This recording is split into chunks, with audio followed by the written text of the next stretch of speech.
Broadcasting live, this is KMA Talk Radio. Life, liberty, and the pursuit of fine cigars. With your hosts, Honest Abe and Adam K. the Brewmeister. Listen to the show anywhere in the free world at KMATalkRadio.com. I like to smoke them like Sir Winston Churchill, like John Kennedy, yeah. Remember Coach Red Auerbach, smoked up for victory, yeah. Well, you can take my wife, you can take my car, but you can't take my big cigar. My cigar, yeah. Good morning, loyal listeners, libertarians, lovers of the leaf, everyone out there in Facebook land. Welcome to another exciting edition of KMA Talk Radio live on the Facebook, because, well, that's what we do now. With me, as always, the man, the myth, the legend on this Saturday morning, Mr. Honest Abe. Good morning. And live from New York, it's Paul DeGracco. In his mother-in-law's basement. That's not going to get old for him, unfortunately. It's not! Listen, I'm never going to get to host Saturday Night Live. That's as close as I'm going to get, okay? That's it. That's what I got. You're a big Saturday Night Live fan? Yeah? Would it impress you if I told you I've actually been on the set several times? No. Oh, Doing right. what? Bringing croissants? Well, I mean, No. that kind of makes a difference in how impressive it is. No, in the entertainment world, they use that space during the day and during the week for like trade show type stuff, like industry trade show. So if you're in like an entertainment trade show thing, or if Not NBC, impressive. Not impressive. No. Not impressive. all right, well, I'm just Had you told me you were an extra or, just someone on the side or you actually in the audience, then maybe a little bit. But other than that, no. all right. It's Yeah. a pretty cool set though. My being backstage during a KC and the Sunshine Band Village People's concert is way more impressive than that was. I agree. Yes. I was just trying to impress I'll- Adam. I don't know what impresses him. Not being in a space when no one else associated with the show is Yeah. there because it's the space. No, there was a Adam's- tech Adam's guy from driving- the show there Oh, still not impressive. because Adam's they have to have driving- somebody there. Adam driving in the presidential Motorcade? motorcade is more impressive. Listen, Twice. I think that's way more impressive than anything I've ever done. Mm-hmm. Hey, that's what I do. I'm So here to impress. Abe, you're back safe home? Yeah, we only went for a short trip out to Pensacola, actually Cantonment, Florida. I looked So- it up after you talked about it. It is pretty rural. Was Oh, everybody trying to correct you the entire time you were there? We're not in Pensacola. No, I knew I was in Cantonment, so I called Oh, it okay. Cantonment. But when you tell people I'm going to Cantonment, everybody's like, So it's like I say from Chicago. I really wasn't living in Chicago. I was in a suburb 15 minutes outside the city of Chicago, but you don't Right. tell people you're from Niles, Illinois. And they'll be like, what kind of farm country is that? Yeah. But it was a I nice lo- experience. Kids got to really see a different way of life and got to do cool stuff like go into a watermelon patch and drive a tractor and some other cool stuff. It was fun. What is it like in a watermelon patch? I have never been in one. It's like being in a watermelon patch. What do you want me to tell you? I mean, is it different than like a corn It's a patch field. It's or a a cornfield? field. Well, it's not as high as a cornfield. It's a field. Right. They don't grow upwards.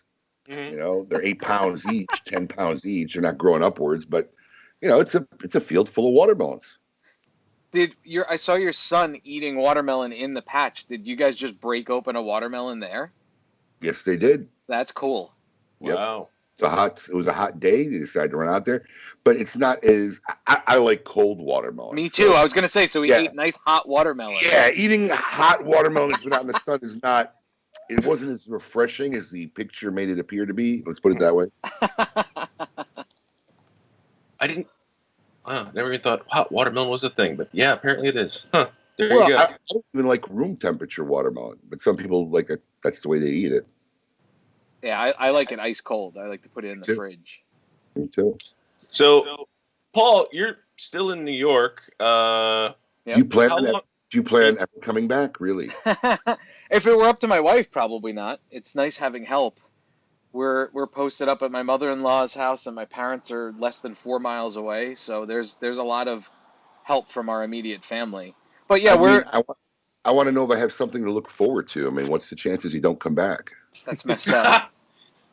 We have a date in mind when we want to try and come back, but with all the COVID craziness down there, it doesn't seem like a good thing to like race back down to Florida to be quarantined again with no help.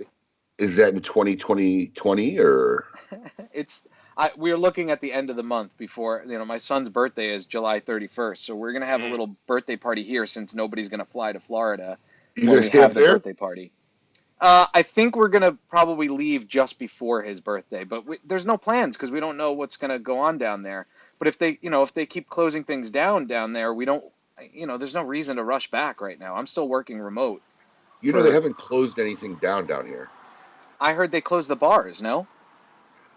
They closed the full bars. As a parent of 2 children who never goes out, is that a real concern to your lifestyle? I'm at a bar every single night. Which bar? Which bar? I don't go to bars. Yeah, exactly. So, fortunately enough, the cigar bars are still open. Yeah, that's good. I mean, Yeah. listen, up here right now in the county that we're in Suffolk County, I think their test positive rate is 0.4%. So I don't know if it's the lowest in the country, but it's one of the lowest. There was a statistic, I mean, I know you don't like reading the news, but there was a statistic that you have a 0.01 chance of catching coronavirus up here right now. I don't, it's all bullshit. I don't listen to anything the news is, but I did reach out to a friend of mine who works at one of the hospitals by our house where we live, Palm West, just to get a real street, He might be watching because he was watching last time we were talking about this. So if you are, I'm not gonna. I wasn't gonna mention his name. Oh, sorry. All I said was the person. No, don't even bother. Anyways, I reach out to him. Adam would know. Adam knows how to kill a great source, man, immediately. Anyways, I've been in touch with him throughout the whole process from time to time, but he said that the hospitals there's a lot more COVID cases. Right. They're not the capacity. ICU beds are not full. Ventilators are available. Their main problem now is that one of the treatments they're using, I guess, uses plasma, and it takes like 100 people to donate enough plasma for one treatment. Yeah, that's why up here, same thing. Everybody's donating plasma up here. Right. So that's the hardest part. But they're giving some. But he said the mortality rate is not budged. It's not increasing, and that's eventually what's going to happen with this virus. Is you're going to get a lot more people catching it because there's no out. Yeah. I mean, the virus is not going to disappear 12 months from now and be off the face of the earth.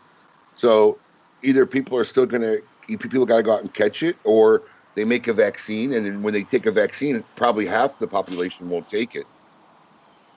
Well, would you take it? Depends when it comes out. I mean, if it comes out like 8 months from now, probably not. Because if I haven't gotten it by now, I'm not going to take the vaccine. And it makes me a little nervous that they if a vaccine just came out. It makes a lot of people nervous. I actually know medical people who have told me they wouldn't take it. It'll be out way too fast. Yeah, it'll be out way too fast. They wouldn't have gone through all the proper testing. They won't know long-term effects of it. So probably not. Listen, I'm also the guy who doesn't get the iPhone right when it comes out. Right? Right, because you don't want the issues. Yeah, let them jump in the water and see what the bugs are and whether it's good or not. And then if I hear good things, I get the iPhone. So I'm probably going to treat the vaccine the same way. I'll let everybody be a guinea pig, and if they don't start dropping dead in 6 months or growing arms out of the side of their ears, I might take it. I don't. Listen, I had a hair-raising experience here. I was about to bring that up. It's on the outline. Yeah. What the hell happened here, Paul? So my wife and I have an affinity for the east end of Long Island, both the North and South Fork. So both times, we've gone to both since we've been here, because it's a wonderful place. I mean, if you have never been there, it's hard to explain. But the North Fork is different than the South Fork, and I grew up going out to both when I was a kid, and so did my wife. So we spent the day out on the North Fork and went to the wineries here. All have like outdoor individualized tents for your party. So you can still do tastings. So you have to wear a mask getting to your tent in a field, and then once you get to your tent, you can take your mask off, and then you can either get up and order the wine yourself, or they can bring it to you. It was really cool. So we did like a small little group of us, like 5 people, went to one of the wineries out on the North Fork where all the good ones are. And then this past week we went out to the Hamptons and we stayed in Montauk for a couple of nights at one of our favorite resorts that we've never actually stayed at. We've been to weddings there, we've gone to dinner there, but we've never stayed there because it's so expensive. But prices were a little bit better right now. So anyway, we were driving out like we have many times out to the Hamptons, and a car in front of us started like slamming on their brakes in front of us. They like whizzed past us on the right side, got in front of us in the left lane, and started slamming on their brakes. Then they went to our side, and it was like, I don't know, like a 40-year-old woman that was screaming through her window. She didn't roll her window down, screaming through her window at us.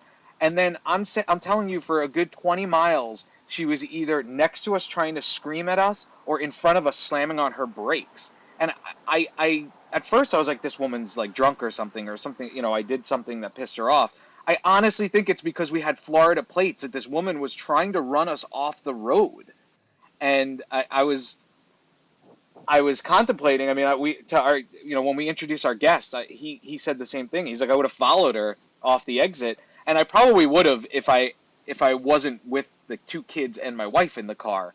But she got off, I don't know, a while before us, like at the beginning of the Hamptons in like Quag, and it was just a real like scary experience. And I had heard about people with Florida plates having issues up here, that people were like harassing them or they wouldn't serve them when they showed up at bars if you had a Florida ID, or restaurants that are open now but only outdoor seating. And I honestly think it was because we had Florida plates on my wife's car that this woman was literally trying to run us off the road, not knowing how long we had been here. At that point, we had been here over 2 weeks. So we had already quarantined for over 2 weeks. But because logic and reason really makes a difference there. That would have made her feel better. Oh, he's been here for 2 months. Yeah. Dude, people are just becoming nuts. What if it was a rental car? A lot of rental cars have Florida plates too. Usually it's Arizona. Oh, sorry, Adam. Maybe she didn't realize that. She was obviously not in sound mind and body. But dude, obviously. it was seriously, it was a kind of a terrifying experience. And I wasn't driving. I was working with my laptop because it was during the day. So I was working, and my wife was driving. And at one point I was like, maybe we should just pull over and get the hell away from this lady. But every time we went into the right lane, she would cut people off to get in front of us. Like, we could not get away from this woman. It was insane. So I feel like a victim. Yeah, that's a weird situation. I had a situation like that once where some guy was chasing me down. I think we talked about it on the show a couple years ago. Right, going to our West Palm Beach location, chasing me down, honking, whatever. And I'm trying to let this guy pass. He don't want to pass. So finally I said, what the hell? I kind of slide over, pull over. The guy pulls up next to me and goes, dude, you're from KMA. I watch it. So the guy ended up following me to the shop. We had a couple drinks, we had a good time. So, it's one of those things. You never know how it goes. Maybe she was a KMA fan. She recognized your bald head. Dude, listen, Alan Rubin, the other Alan Rubin posted, it's on the screen now, but you can't read it. He said, the Hamptons, evidently Abe the Badman is overpaying Paul. I saw that. I saw that on there, and I was going to ignore it the way I typically ignore Alan Rubin, so I wasn't going to bring it up. But you go. Because Paul, you don't have another job. This is your real full-time job. Right. This is all I got. Yeah, well. We're raking in the anyway, let's bucks. bring in our Meet Your Maker for this week. Our good friend, longtime guest, and a hell of a guy, Mr. Terence Reilly of Aganorsa Leave. Terence, welcome back, buddy. Oh, thanks for having me, guys. It's always a pleasure. Oh, you got a haircut. You look good. Thank you. I try to look my best for you. Absolutely. Are we on the balcony this morning? We are. So I can have a nice cigar. Yes. Let you smoke in the house? I don't smoke in the house. I wouldn't. We live in a condo, and I never, even when we had a house, I never smoked inside. Mm. And how high up are you? Because you look like you got a bit of a view going on there. Yeah, I'm on the 7th floor. Oh, okay. Not too high. Mm-hmm. Yeah, not too bad. I could possibly survive if I had to jump. Is there a pool there in the balcony area to help ease the landing at all? No, unfortunately not. I'm facing outwards, not inwards in the building. So I would hope to have to land on I don't know, something soft or another person, or I don't know. Some shrubbery, perhaps. Perhaps. Yeah, there's some shrubbery. Yeah. Mm-hmm. The things that Adam thinks of. Well, it's true. You need to think of these things. It's like, how am I going to survive? There's the person over there. They could break my fall. The shrubbery. You got to figure out. Can I land in a tree? Yeah. No trees, though, unfortunately. So you could grab onto a tree and jump at a tree, grab onto it, try to brace yourself with that. Nah, not in this case. Are we going to really let Adam continue in this asinine conversation? I just wanted to see where he was going. How deep it was going to go? Is that what you were waiting for? Yeah. I didn't see any light at the end of the tunnel. But Terence is just going with it, so. Hey, I'm the guest. I just answer questions. What do you want? So, TJ, how you been, buddy? Great, man. Just living the dream. Can't complain. Everything's great. Excellent. And how's everything with the company? I mean, you guys have pushed out the new Supreme Leaf. Obviously. Yes. Yeah, it's been a phenomenal hit. It's been, despite everything, it's still our, thus far, knock on wood, our best year ever. June, we had our best June ever last month. We've been up every month of the year except 1 month, and that one was, basically a push. So things are great. Listen, while we're talking on Supreme Leaf, what's the ultimate future plan on Supreme Leaf? Because obviously it's some limited production right now. It hits stores, it's gone in an instant. Is that the perpetual future livelihood of Supreme Leaf? We're figuring that out now. I think the most likely scenario is that we keep doing it the way we do it twice a year. Have it come and then it's gone. We're considering doing it as a full line, but then some of the tobaccos we use in it, we use on for other cigars, and so we have to look at those inventories to make sure we're not kind of robbing Peter to pay Paul. If we use it in another blend, and then we don't have enough to make that blend, then it becomes an issue. Listen, Eduardo Fernandez has more appliances than Best Buy. Has more tobacco than Best Buy has appliances. Okay. I mean, yes, but that it's not. It depends on the appliance, though. Again, it's certain fields. A blend has a tobacco they don't just pick from anywhere in Jalapa. It's from one farm. Sometimes it's particular lots on the farm. It's true. I'm telling you.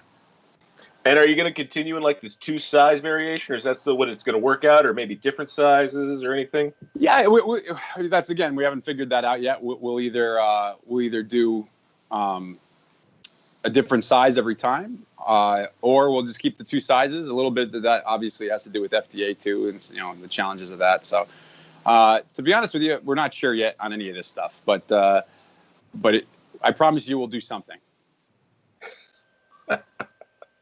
I'm sure you will. You got another special release coming out too.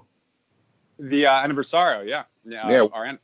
Our Aniversario line every year for the past 2 years at PCA, formerly IPCPR, we would release 250 boxes for attendees who came to the booth. The Aniversario line is made in Miami. It's 100% hand rolled by one individual roller. We don't use Liebermans in Miami. It's all the old-fashioned way. And the wrapper. Can you explain to our listeners what Liebermans is? Yeah, I was just I know Joe Lieberman. So usually there's in Nicaragua, Honduras, Dominican, not everybody, but most factories now work in teams of 2 where there's a buncher who uses what's called a Lieberman machine. And basically you put the fillers in the binder in the Lieberman machine to bunch the cigar. You can look up on a YouTube video and see them doing that. And then they put that in a mold, and then the other partner puts on the wrapper. And that's a much more efficient process, and most places use that way now. Okay. But in Miami, they still do it the old school Cuban way, which it's one individual makes both the bunch and puts the wrapper on without the Lieberman. It's entirely by hand. So in Miami, it's a small production, so we can afford to kind of be less efficient in that way. It's more as a showcase. But it makes the cigar kind of special because, again, every single cigar was rolled by one person, this woman, Elizabeth Rodil, and she's been with us for many years, and she's the only one that makes the Aniversarios. It also has our shade-grown Corojo Maduro wrapper on it, and it's the first time the Aniversario line has ever had a Maduro wrapper, so we're pretty excited about that. Instead, usually because there's no PCA this year, we can't release it to PCA, but we had our Aganorsa Select members were all entitled to an opportunity to purchase it. So that'll be shipping towards the end of the month of this month. Now, have you had any issues getting product in the country at all? No, knock on wood. Knock on wood. We've had no issues with that at all.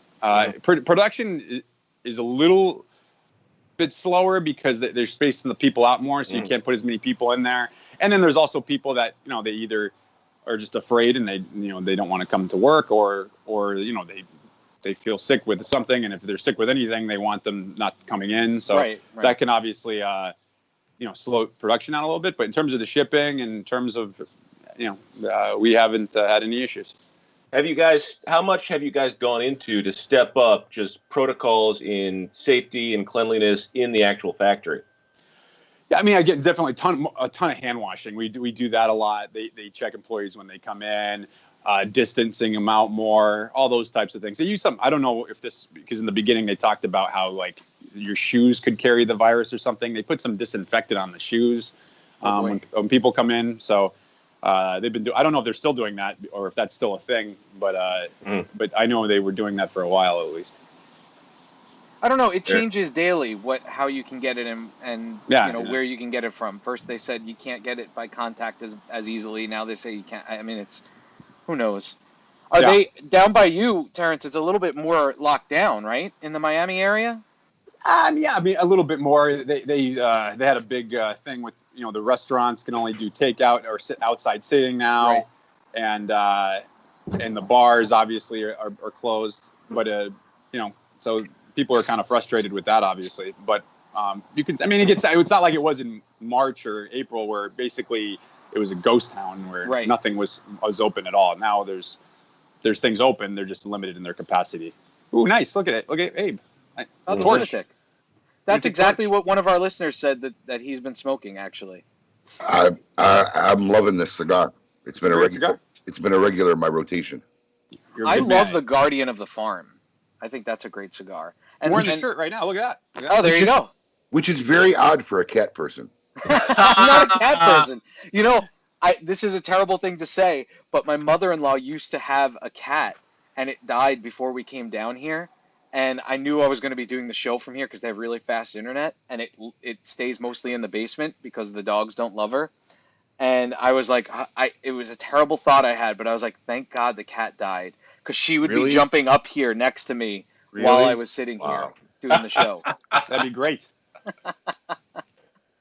My wife was like contemplating. Dr. Evil, Yeah, my wife was contemplating. She's like, Axel really likes animals. Like maybe we should get instead of getting another dog, let's get a cat. And I said we cannot get a cat for the entirety of my stay at KMA. We can never have a cat. Just so I put the kibosh on it.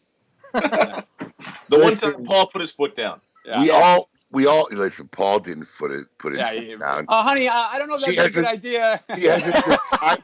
She hasn't decided yet. There's a big difference. Once she makes her decision, then it's final. Yeah.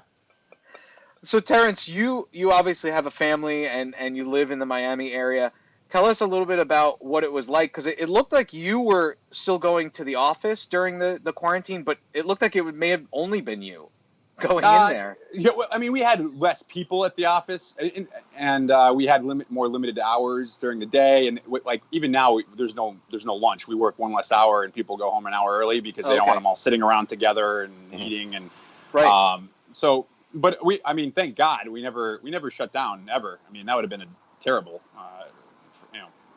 for the numbers. But we took protocols, and still you have to wear a mask in the warehouse and all those types of things. So, again, you just roll with the punches and figure it out, and that's all you can really do. And for a guy who's on the road, I mean, what 200 days out of the year. How many? I mean, you fly a lot. Was it a big change for you? Yeah, that's the longest I haven't flown. I didn't fly from March 15th until towards the third week of June. So that was about a 3-month way. That's the longest I haven't been on a plane in over a decade at least. I mean, probably 12 or 13 years. Wow. So that's a long time that I haven't flown. So that was different. But again, we did Zoom meetings. I called a lot of people. We worked on video promotional materials. Again, you just accept. There's nothing I can really do about a lot of this. So exactly. You just take what you have and make the best of it. Yeah, it seems like you've been kind of slowly integrating people more into your life. You're very.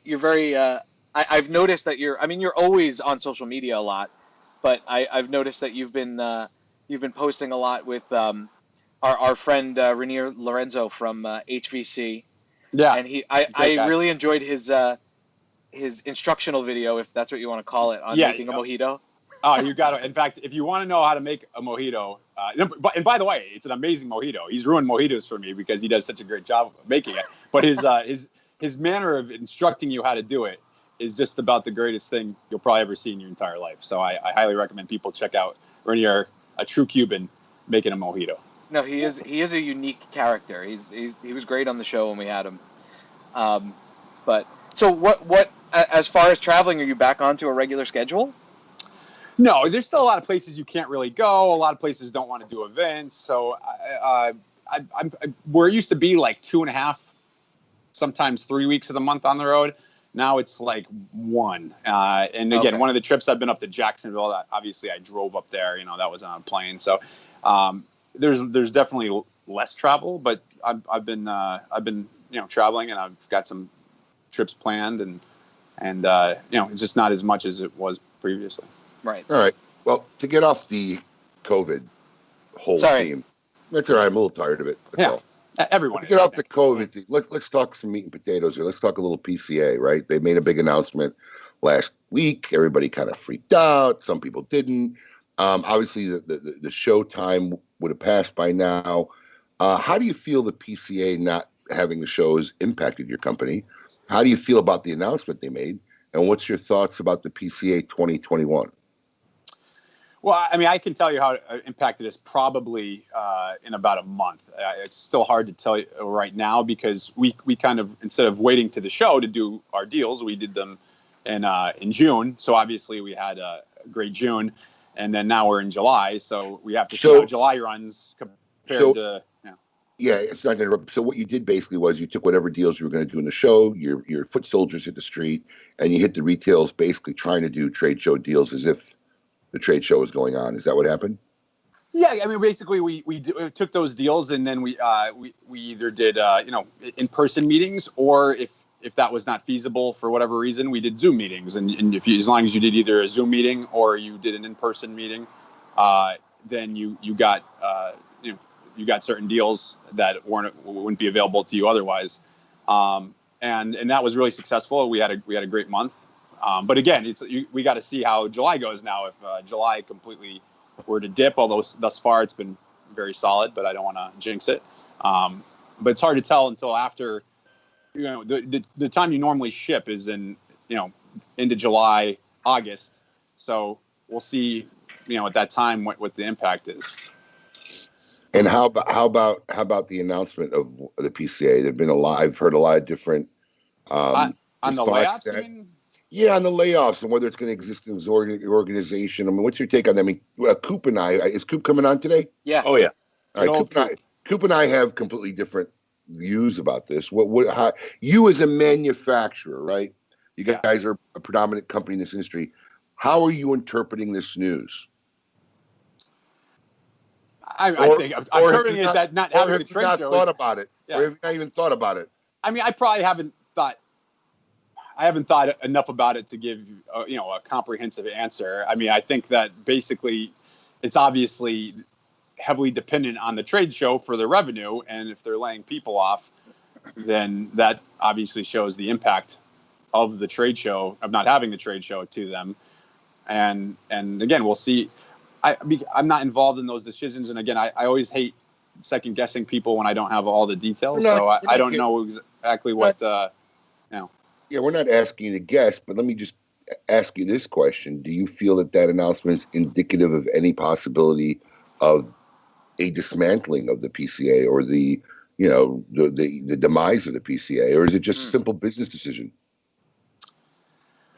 Again, I think that's more of a question for them than for me, but I think that obviously this will probably generate them to look at, how to structure. There'll probably be some structural change of some kind because of this, whether that's a more short-term one or a long-term one. I guess we'll have to see, but it's definitely because things are different. They have to act differently, at least for now, I would assume. Okay, and what's your take on PCA 2021? Are you guys thought about it? If it happens, will you guys be there, or will it be a decision that maybe the company will make once they find out if there's going to be a PCA 2021? Yeah, my feeling now would be we would want to be there if, assuming there is one. I still think that in this industry, the person-to-person contact is really is something special about it. It really, cigars bring people together in a way nothing else does, and that relationship building that you get in person is still very valuable, and it's becoming more unusual as businesses move more working from home and all that kind of thing. So again, I would need to see what it's like, but obviously we'd like to do it if that makes sense. Yeah, absolutely does. Because I mean, look, there are people within the industry who have a let's just say a compassion for it and almost would like to see it continue at all costs. So just curious where some manufacturers lie in that kind of response. But you mentioned face-to-face and personal contact. So I find that interesting because do you feel, look, I'm from that old school.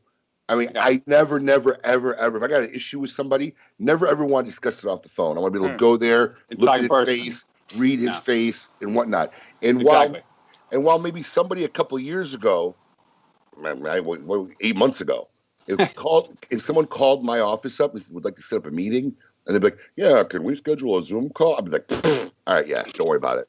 It's not happening. Yeah. But now because of COVID, it's like, yeah, schedule a Zoom call. Or I even told my assistant, hey, get that guy on Zoom for me, because I still want to see the face, but now you don't have to be in front of me. And because of COVID now, it's kind of now become acceptable. Yeah. Not such bad. So I would have never contemplated doing a call, especially a business call like that, right? And now it's like, that's kind of like the norm. And you feel, because I know you are the face-to-face guy. When you first came on board with back then SAG, right? And we met in Pompano. I still remember that meeting. And, I never really knew who Terence Reilly was. He wanted to set a meeting. He walks through the door. I pretty much tell him, hey, look, no matter what you do, I really can't do business with you. We've tried selling your company's brands for years. They never go anywhere. And, but honestly, if it wasn't for that face-to-face meeting, you most likely would have never talked me into trying the company out again, of which it ended up being a very successful partnership. We did very well with the brands and led to our current, relationship where, now even the business that we do with Aganorsa is exponentially more than it used to be. So there is something to be said about that face-to-face contact, but do you think that it'll be that relevant moving forward in the future, or will it come down to a lot more video stuff? I mean, look at us. We used to have a studio, and we're kind of content in doing this the way we're doing it now. It hasn't affected our viewership or quality of our show that much. Right.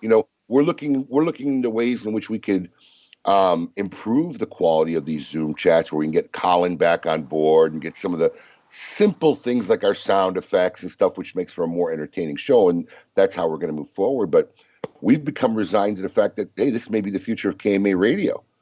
So do you feel that interpersonal contact is still going to be that relevant moving forward? So I do. That said, I mean, one of the first things, to your point, I completely agree with everything you said.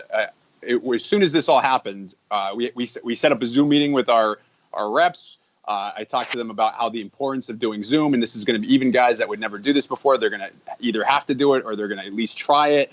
And so I absolutely agree that a lot of things can be improved using these tools. That's absolutely true, and that's probably to some degree permanent. But I don't think it's going to be to the degree it is now whenever things get back to, somewhat normal. I think that there's still a lot of people that enjoy person-to-person contact. There's still a lot of people that like doing things that way if it's possible. And as you said, to build new relationships, it's very hard to do that in this manner. It's hard. It's hard to get the guy to take the call. It's hard to get the guy to spend time with you. It's hard to get you to take him seriously. If you're in person, it's you get a lot more accomplished with certain individuals, and I would say most actually individuals.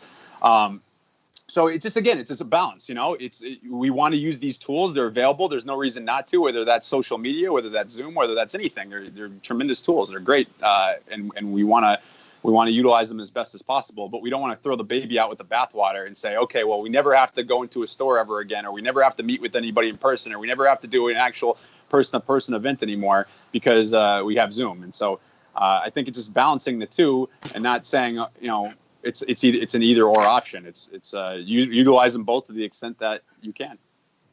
Especially on the sales side, I would think, Terence, if the trade show doesn't exist anymore, let's say, from a retail sales point, because what I do for a living is a lot different. I almost never meet clients in person, and I would say 60% of my clients I've never spoken to on the phone, and they'll do $100,000 advertising deals with us, and I've never spoken to them on the phone. But in this business, and I'm kind of asking your opinion, is it essential for you to be physically in front of somebody in order to introduce a product? Not necessarily Aganorsa, because of all the good work that you've done, so it's more recognizable now.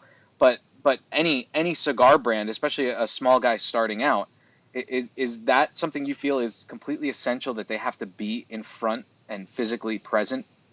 I think if you don't, I benefit from having relationships with people. So if I call Abe or whoever, I'm not introducing myself. They know who I am. So it makes, in that sense, for me. But yeah, I think for new relationships, I think if you're a new company, I think it would be very hard. Listen, at the end of the day, Abe, when was the last time somebody walked in the store or contacted you and you're like, thank God, I was almost out of cigars. I didn't have anything to sell. Oh, thank God you're here. I haven't heard that. I haven't heard that yet. And so there's lots of great cigars on the market. People have inventory for the most part. Nobody's going without cigars for the most part.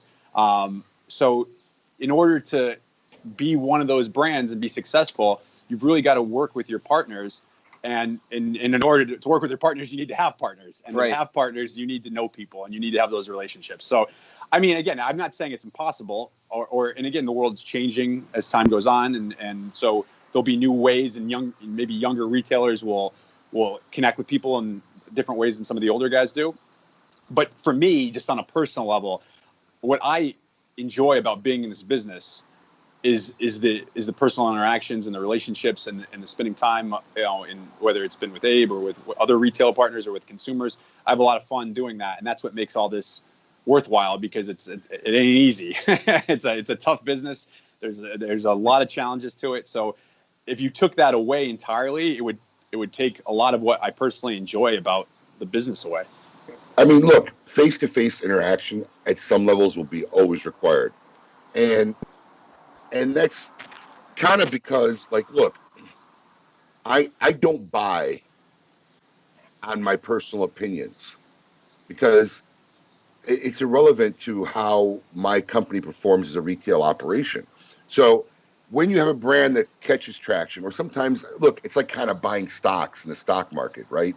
Yeah. I feel an uptick, or I see something. I've been wrong sometimes. I've been dead wrong sometimes. I've been dead right sometimes. So, and the in-person part, like with Terence has bought me brands. I've said no. Terence has bought me brands that I've seen immediately, and other companies where I've smoked it, I've seen the quality of it, and the eye, the packaging, but it's a whole thing, right?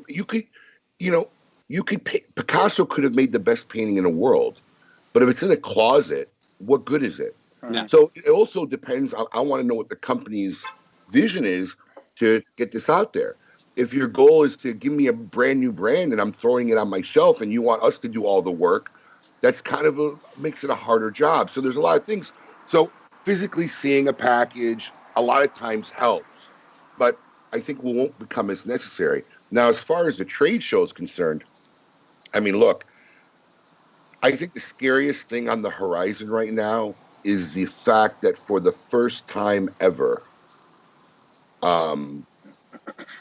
companies may realize how unrelevant it is really to their fiscal year, right? If they're going out and they're getting these deals and they're seeing it and they're weighing out what the cost is of doing the show, it may be a hard hurdle to overcome. I mean, yes, there is a relevancy and a social aspect of gathering together once a year. For me, it's not that relevant. Fortunately, I'm in South Florida.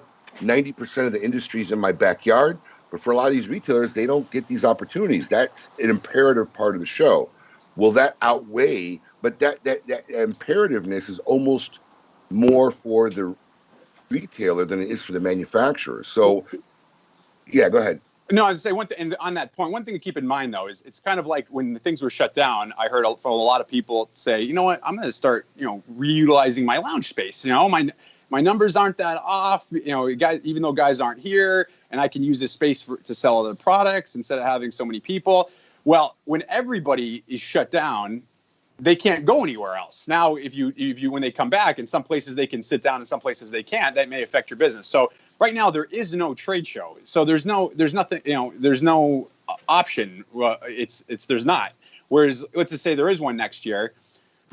Now you're going to have a comparison of how people do if they don't go compared to people that do. So it's a little bit different if there actually is one and you don't go compared to there not being one and nobody can go. No, I don't agree. What's the difference? No, what's the difference? It didn't happen. So you have now existed in a sense of... Yeah, but you're not competing against the person that... If the person were at the show, he's with all these people spending money for days on end at different booths and everything. That option is not... You're not competing against that. You're on the same playing field as everybody else. You see an upside. You see a downside. I see an upside. I see the fact of you trying to chase guys down, that 80 other guys can chase guys down, squeeze in the appointments, try to see the people that you want to see, where without a show, you can basically coordinate your own meetings, handle a guy one-on-one, not be interrupted 20 times when you're trying to talk to somebody new, which all happens at the trade show. So maybe there's a little effect of that. Maybe there isn't. You may be right. I'm just saying it's hard to say without comparing, without having the option. If you don't, it's the same thing with the lounge. It's like it's hard to tell whether your lounge really helps you that much unless other people have lounges and you don't. If nobody has the lounge, there's no option. I know, but the difference in what I'm saying is that every manufacturer had to do it. So instead of one guy experimenting like Villiger saying, hey, we're not going to do it anymore, and one guy's out of the park, everybody was out of the game this year. So that may wake a lot of people up saying, why are we going to do this next year? And then that's my concern. I'm not saying that's what I want, but that's look, it's like having that employee, right? If you ever ran your own business, you got that employee who gets paid really, really good, makes a lot of money, and then has some kind of life event, and he's out for a month. And you kind of like, well, my company got along really good without that person for that month. You wouldn't know it. Yeah. Until it happens. And this is kind of like that situation. It's happened. So it'll be very interesting to see, and especially if the format doesn't change, right? If they just try to do the same kind of trade show next year, not really innovate and reinvent themselves, it'll be very interesting to see how many companies go next year. I think it's going to be a tough battle. I think it's going to be a tougher battle than a lot of people predict. It makes it harder then too, though, on the opposite side for the newer brands or the lesser known brands, though, because now they have to struggle to get, like Terence is saying, in front of those people some other way. Well, that's been the biggest argument of the big four, right? The trade show benefits all the smaller companies, in their opinion, more than it benefits them. They carry the weight, they carry the burden, they carry the majority of the cost, and they are the ones that have the network to reach everybody. So it's the low, mid, and lower level tiered companies that get really the most benefit of the show. And that's been their argument. I'm not agreeing or disagreeing. I'm just saying that's kind of been their position. And, we had Michael Caldwell who put up here that demand for cigars has surged, in his opinion. It's not so much the demand surged as much as the consumption surge, which affects the demand. A lot of people have a lot more time. Eventually, it's going to go away. So you can't figure on a demand that's hinged on a reality that's going to change. That's my opinion, right? Reality will eventually change. People will end up going back to some kind of normal, hectic lifestyle, and they won't have as much time to smoke cigars. Because look, let's face it, there's one thing you really kind of need to enjoy a cigar is time. Yeah. You know, There's so no getting around that. So I personally wouldn't hinge a future on current demands, you know, because that could easily revolve and settle back to a normal level at some point as reality changes, which hopefully for everybody would be in a nearer future than further away. 100%. Oh, that's actually a great point. Terence, your rebuttal. I don't know if there's a rebuttal there. I think that, it was well said, you know. Just leave it be. All right, Terence, to switch avenues quickly. How do you feel about Cam Newton joining the Patriots? Yeah, again, I have my faith in the greatest coach ever, Bill Belichick, and Cam is either going to fit in the system and they'll probably win the Super Bowl, or he'll be gone, in a short amount of time. So it's one or the other. I think they might kind of utilize him and use it like wildcat offenses they haven't used in the past before, and so he's got a lot of tools. So, and the Patriots are good at adjusting to the tools of the players that they have. So, I'm very confident, to be honest with you, as I always am. So you're not going to change your alliances to the Bucs, is what you're saying? No, Tom Brady is a great man. He always will be, and I have nothing but good words. But ultimately, I'm a Patriots fan. I'd like to see the Patriots and the Bucs in the Super Bowl, and the Patriots win. That's what I'd like. Okay. Wow. There's a dream right there. Yeah. Is there any news on the NFL? Is it happening this year? I'm surprised if it doesn't happen. I think so far, it's the cry, I guess, limited. I mean, you think they try to play game? You think they'll try to play game? I mean, listen, there's no social distancing in football. Let's face it. So, they'll get about as close as the Riders did to each other. So, I mean, will they have games without audiences, you think? Is that a viability? I think that's most likely the case. Yeah, that's the thing. Yeah, they're not going to have 70,000 people in a stadium. That's definitely what's going on right now. And they've also started mini camps, but a lot of guys are also coming out right now and saying they're not going to play.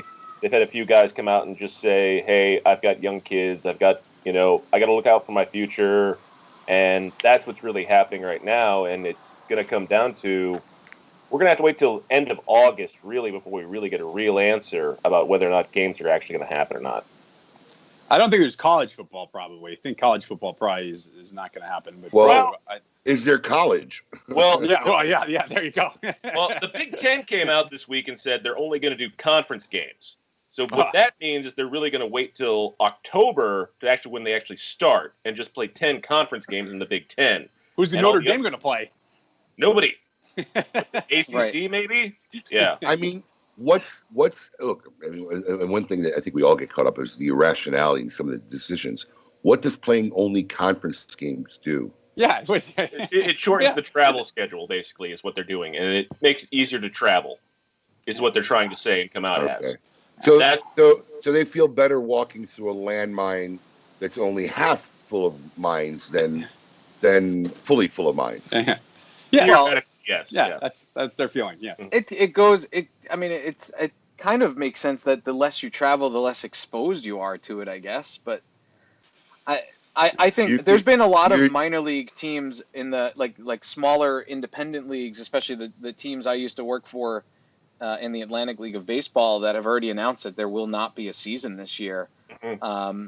And they outright, Abe, you would love this. They outright quoted Governor Cuomo on their social media saying, and in their press releases saying that due to Governor Cuomo not allowing us to open with a socially distanced plan, we will not be holding a season this year. But for those guys, it's a little bit different because they rely very heavily on ticket sales as part of their revenue. I mean, advertising is obviously a big part of it, but for much smaller, independent leagues or even farm teams, the organization itself that runs the farm team, even though they have corporate backing from the professional leagues, they rely very heavily on ticket sales.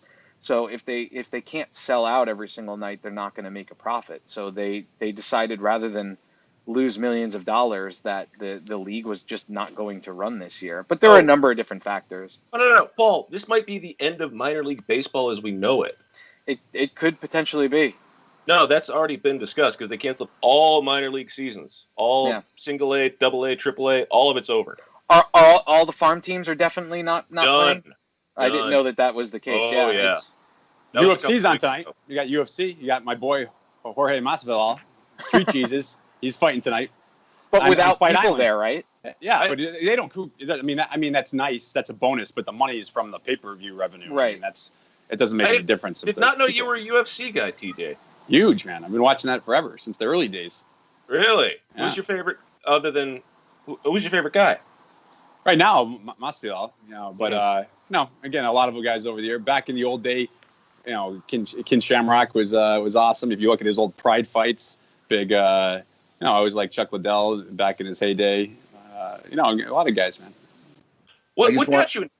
Okay, go ahead, Abe. No, I just wanted to respond to Alex Wilson, who said conference games determine who makes it to the playoffs and the bowl games. I understand that, but does playing at conference games only make it any less risky? That was my point. I mean, if you're going to play the conference games, just play the games. I don't think there's an inherent less risk to playing a conference game than a non-conference game. Is there a benefit or something that fits the agenda better? Yeah, but is this about less risk, or is it about less risk while working on your agenda? I don't know. That's the problem with half of the legislation or these rules or these regulations I think are put in place. Sorry to interrupt the UFC. Yeah. You were so interested in it? Sorry, I apologize. That was my fault. No worries. But what got you into UFC? I did jiu-jitsu when I was younger, and I like that a lot. And I think it's the last, or it's one of the last. It's two guys in the ring banging each other, and one comes out, with his arm raised. I mean, it goes right back to the primordial nature of man. Very little of that is left. How long did you do jiu-jitsu? I did it when I was in my teens for like a couple of years, and then when I moved to Florida, 15 years ago, I did it for about another year or two. And then as I got older, I just, I start getting hurt, and, you go to work, with a, black eye or whatever from, some guy, hit you with his foot or whatever. And then you're like, I wasn't going to become a world champion or anything. So I stopped doing it, but I still enjoy watching it. My son does jiu-jitsu, so I still enjoy it a lot. He's not doing it now, right? No, they don't have, unfortunately. Yeah, we had to stop. My two young ones did mixed martial arts, and they both had to stop, and they haven't opened up again. That's just way too close contact, Yeah, there's nothing you can't do them. It's just impossible. It's the nature of it. So hopefully it opens up soon. Abe, are they doing tennis lessons and things like that? Tennis, yeah, it's outdoors. There really is not a need for physical, contact or whatever. So yeah, they've continued with tennis lessons. In fact, my middle daughter has now gone to training 2 hours a day, 4 days a week, because she really wants to be a competitive tennis player, and the coach actually thinks there might be a chance. Wow. So yeah, she's hey, listen, I told her what it may entail. I told her what the lifestyle will be and whatever, and if that's what she wants to do, I support it until I see that's not what she wants to do. Right. But she has some extremely good raw talent, and I like the current. This is the third tennis coach they've had. I like him a lot. He's a good, level-headed kid. Both his kids played tennis, one professionally, one collegiately, and we're gonna ride this roller coaster, see where it goes. Maybe I can retire. Maybe I can retire early. Great sport. Great sport, tennis. But they do the violin lessons still virtually. Yep. And the piano instructor has been coming to the home for the last 2 or 3 weeks. I think they started coming to the home, so it's just her and our kids. So she's one of the very few outsiders that will come to our house on a regular basis. Does she wear a mask while she's teaching lessons? I haven't been home. I would assume so, but I mean, I don't know. I really don't know. And listen, obviously, I'm just not that worried about it. My goal to living day to day is to live day to day as normal as possible and mitigate the risk as much as I can. I'm not trying to live a risk-free life. The moment I walk out my front door, the risk of life is in question at any given moment. especially driving down here in Florida. Yeah, with or without. Yeah, Yeah, with or without. 95. Yeah, Jeez. with or without COVID. Yeah, if you take 95, it's even that much higher. Yeah, right? COVID's nothing to 95. 95 is a god. The risk is imminent the minute I walk out the front door, so I just try to mitigate it.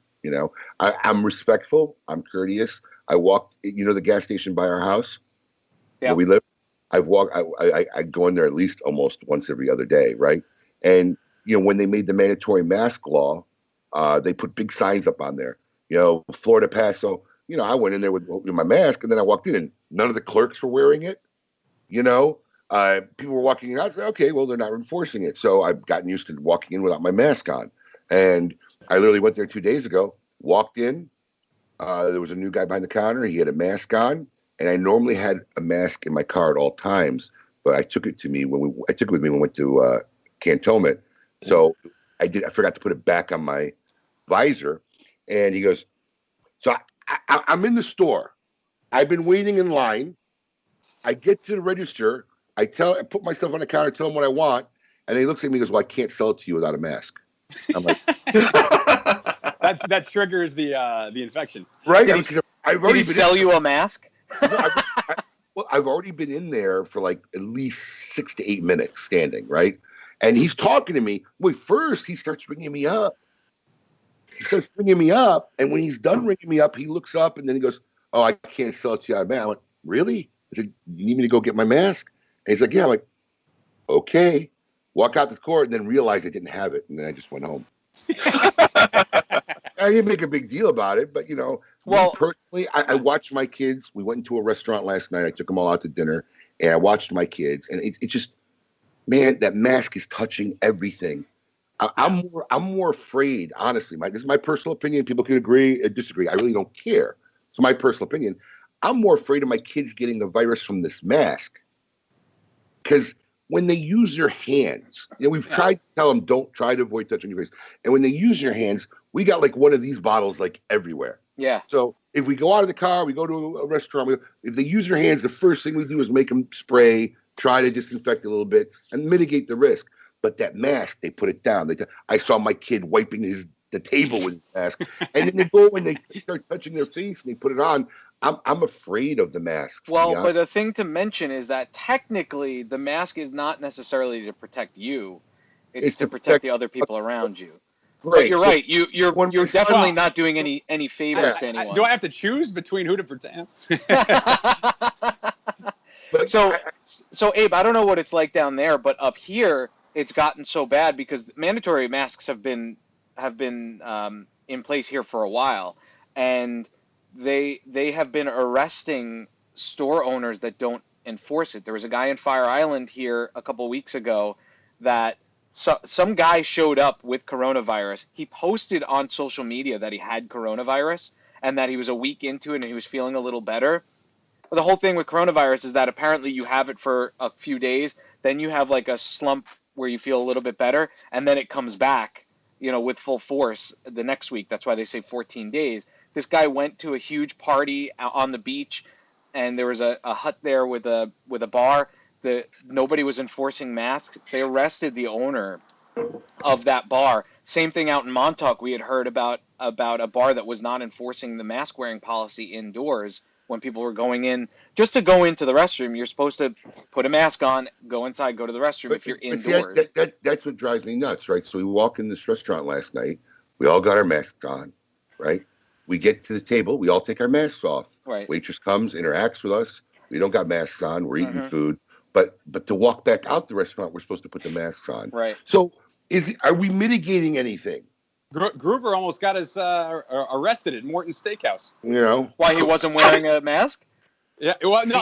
What it was is that when he came in, you have to have the mask on anytime you stand up. So if you so he didn't bring one, and so again, this shows you how crazy this is. It's like, okay, use my mask. So I can't get up. I have to have somebody bring him my mask. He puts the mask on, comes and sits down. And then, then he can stay. So now we've been sharing a mask for a guy, which I'm sure he loved. Yeah, that was his dream. And but then he went to go to the bathroom. And while he's going to the bathroom, a female manager runs in the bathroom and says, "You've got to put your mask on right now or get out of here." And he's like, "Can I finish taking a leak?" And she was yelling. She called the police. We had to leave. I would have turned to the female manager and immediately said, "Well, here, hold this while I put my mask on." Exactly what I would have done. I wouldn't even have stopped pissing. I mean, look. Here's the thing. I'm a pragmatist. We, in my opinion, we are trying to put sound science, because masks and wearing masks is sound science. We're trying to put it above the practicality and the functionality. It's impossible that the masks are going to really protect anything in the long run, because human nature cannot keep it in a pristine, sterile manner.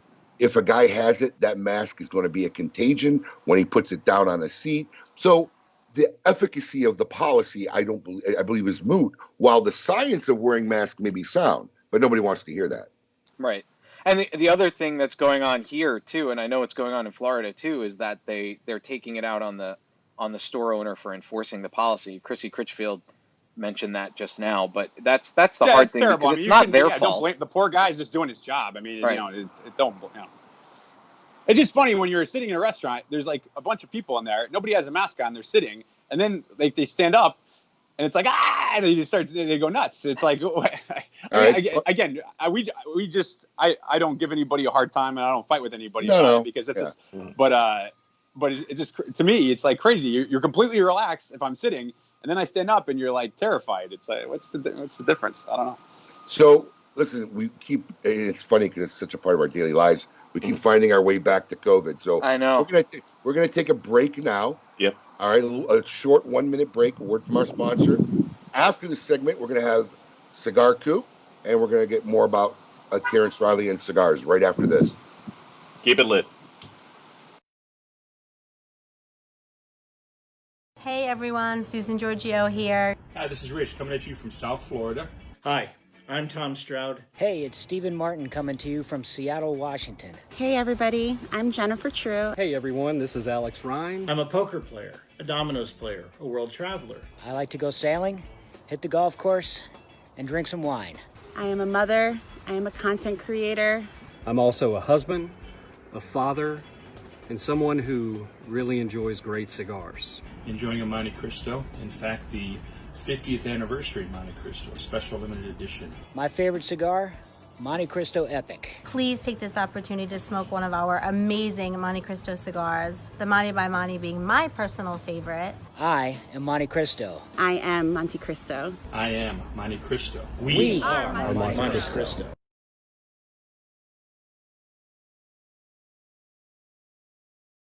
And welcome back to KMA Talk Radio, broadcasting live from very remote locations.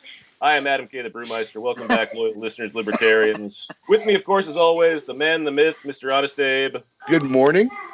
Live from New York, it's definitely Paul DeGracco in his mother-in-law's basement.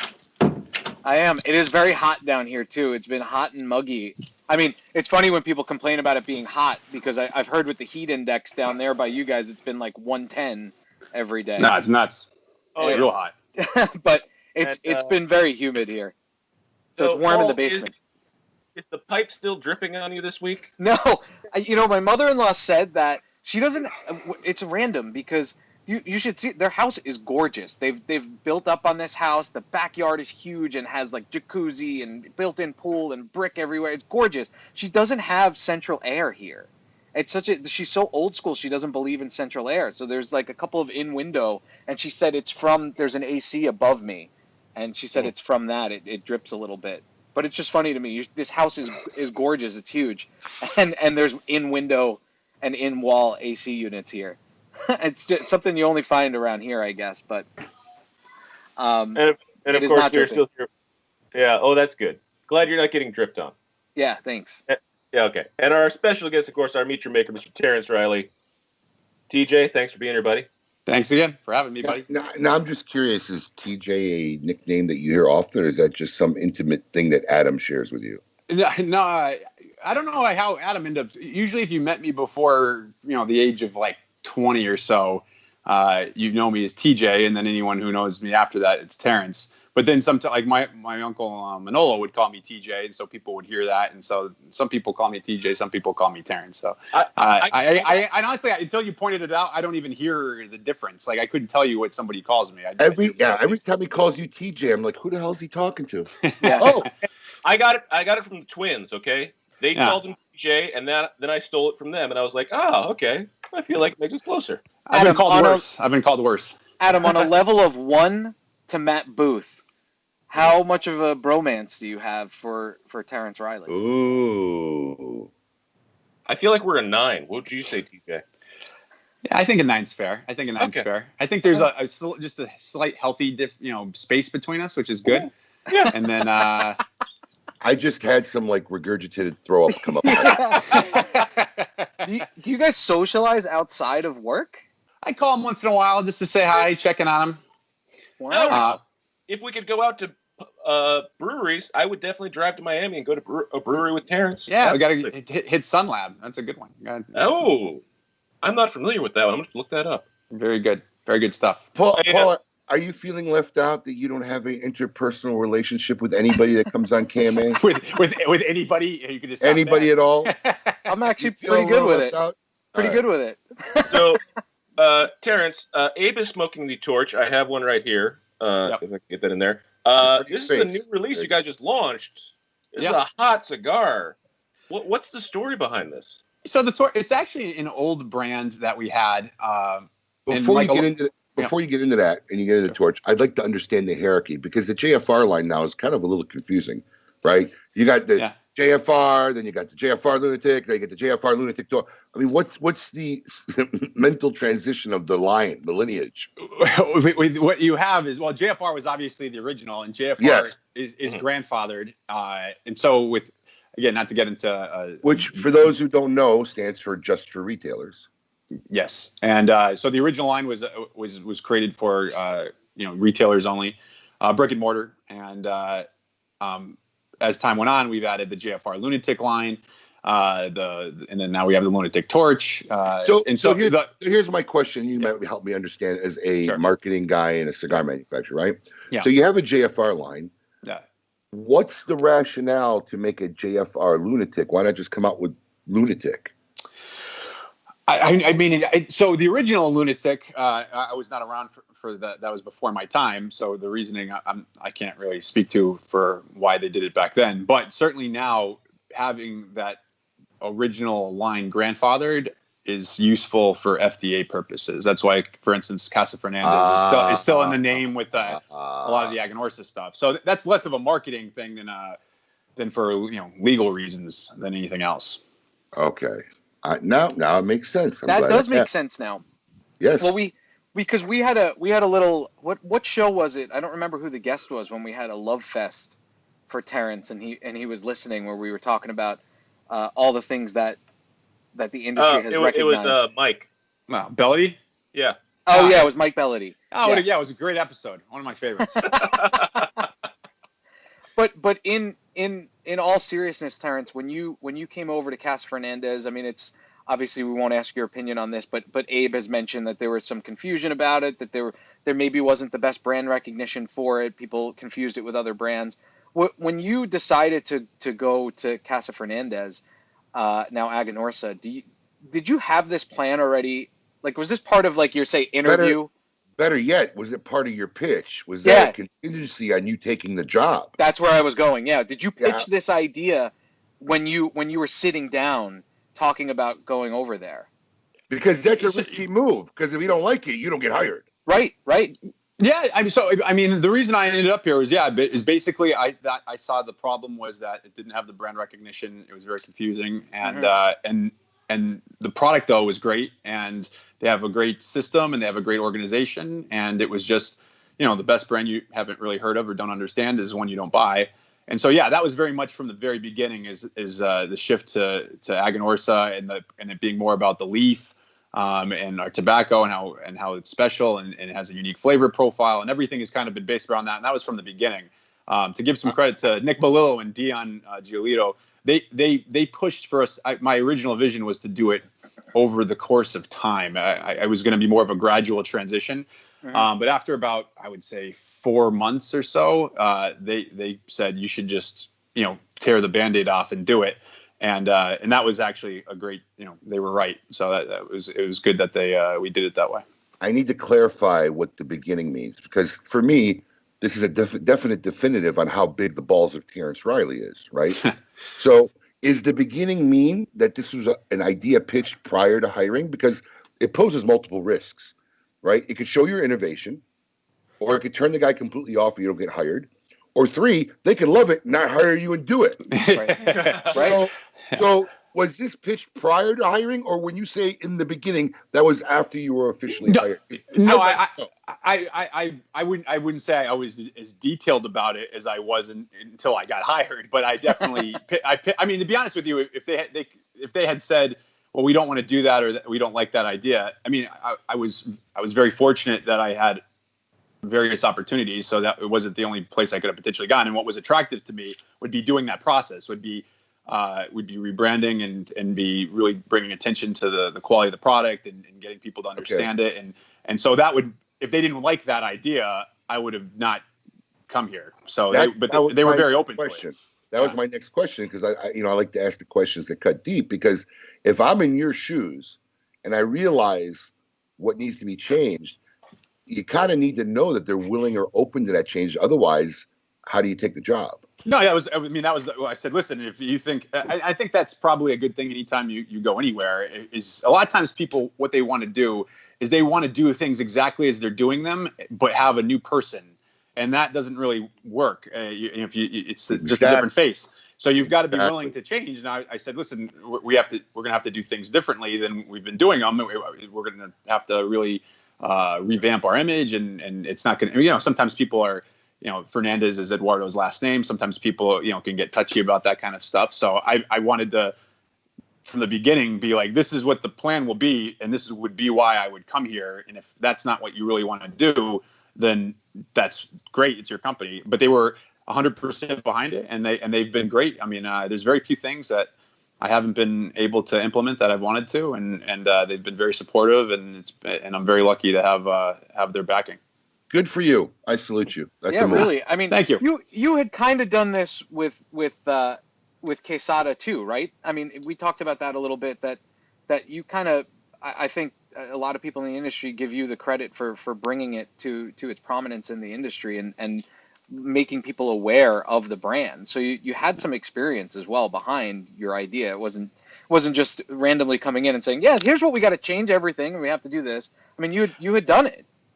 Yeah, I mean, again, let's also be clear here. It takes a lot of people to implement something well. It wasn't like one person doesn't do anything. The person puts the bands on the cigars with too much glue and it tears the wrapper. Now you got a bad cigar. I mean, so everyone's got to do their job well.